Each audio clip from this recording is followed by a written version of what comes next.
Good day everyone and welcome back to this week Go Global podcast.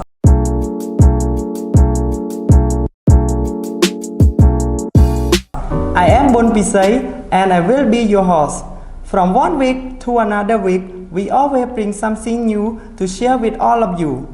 And this week, our topic is a very exciting one.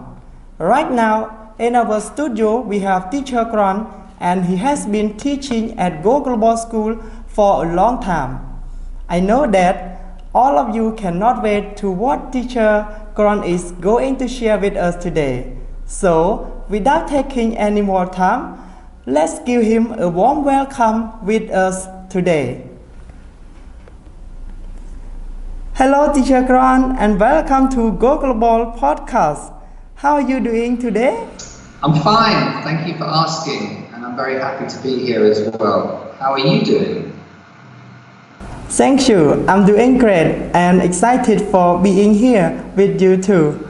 Before we go deeper our topic today, and could you please kindly let all the fans of Go Global Podcast know about your personal background, such as where are you from and how long have you been living in Siem Reap and what do you do at Go Global School? Okay, well, welcome. Hello everybody. I'm originally from London, England, where I worked for a number of years as a bank manager. In 2018, I came to live in Siem Reap and enrolled in a CELTA course to train to be a teacher of English as a foreign language. And that position of teacher I've now held here at Go Global ever since that time. Oh, great to know more about you for your answer and thank you for sharing. So, you have been teaching at Go Global School for a long time. So, what level are you teaching at the moment? Why? Well, I currently teach Year 3 students here at Go Global. I have done it since I joined and I enjoy it immensely. I find that particular age bracket of students to be very rewarding for two reasons. Firstly, the students are at an age where they are able to communicate effectively, asking questions and answers, and they use impressive grammar, but they still hold on to a childlike sense of wonder, which makes it very rewarding. Secondly, the other reason why I enjoy teaching Year 3 is that I can see a genuine desire from the students to learn and discover more about a topic, providing it's one that I deliver in a way that's interesting. So yes. Oh yeah, thank you. So could you give us more about your student behavior in classes? How do you cope up with their differences? Well, the students are often very competitive in the classroom.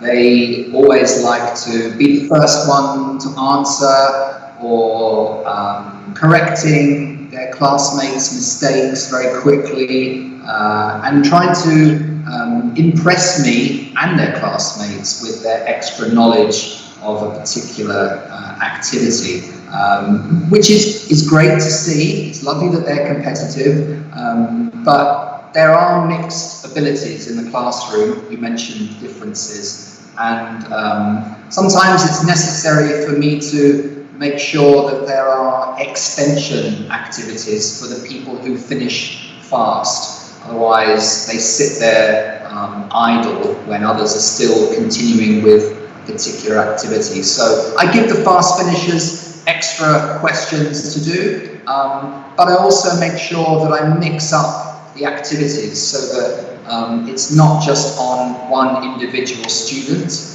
It's sometimes they're in pairs or sometimes they're in groups, so that if they feel that they're not as fast as others, it's not, for them, it's not uncomfortable to just be about their own singular answers. They can go with others in a team. That's what I do, yeah. Oh, sounds great. So, and now we have been moving our teaching platform to the Microsoft team. So, what are your techniques you to help your students engage and study effectively in classes, teacher? Okay, well, unfortunately, not all of the course material in the student books is easily transferable to online learning. But I try to follow the syllabus as closely as I can. And how I try to do that is I put together worksheets and PowerPoint slides to introduce every unit of the book that we do, within reason, not all the time, but that I find is a good way to activate interest with the students. And it's also, I can give them text articles to look at that I've written, or I can give them diagrams to look at that I've found, and it's a way that they can, when I explain answers to them from asking questions about it, I can go onto the document while they're looking at it being shared on the screen, and I can type in the answer and show how I've arrived at an answer. So it's a nice way to keep it interactive, but without them just looking at their textbooks and working through that. So it's a nice sort of introduction to the coursework that we do. I also use multimedia. I like to show them, for example, wildlife documentaries to better augment their understanding of the natural world. Because let's be honest, it's much more interesting for them to see a beautiful piece of film of wild animals than to hear their teacher talking endlessly about the same things. So, I find films a very useful way. There's a famous expression in English which is, a picture tells 1,000 words, and that's so true. So using multimedia is a good way, particularly with online, to help them see and understand the subject a little bit better. Oh, it's your technique is great, and like it is surely different from your experiences in actual classes compared to the virtual one. So, could you explain some of your experiences with this, teacher? Yeah, I mean, what I find sometimes quite sad is that I don't have the time that I used to have in the classroom to gently explain a problem to a student on a one-to-one basis if they don't understand. I can't go to their desk and run through a topic again so that they can understand it.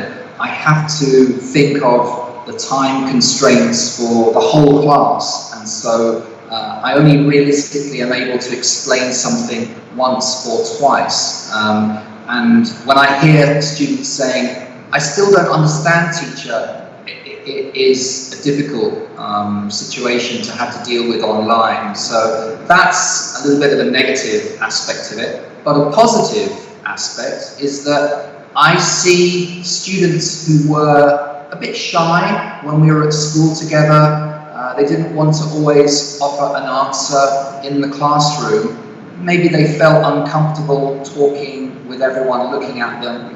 Now that we're online, those students who were shy now feel more comfortable in their own home to answer more fully, and they look more confident. So that's a positive aspect of online learning that I'm very happy to see. Yeah.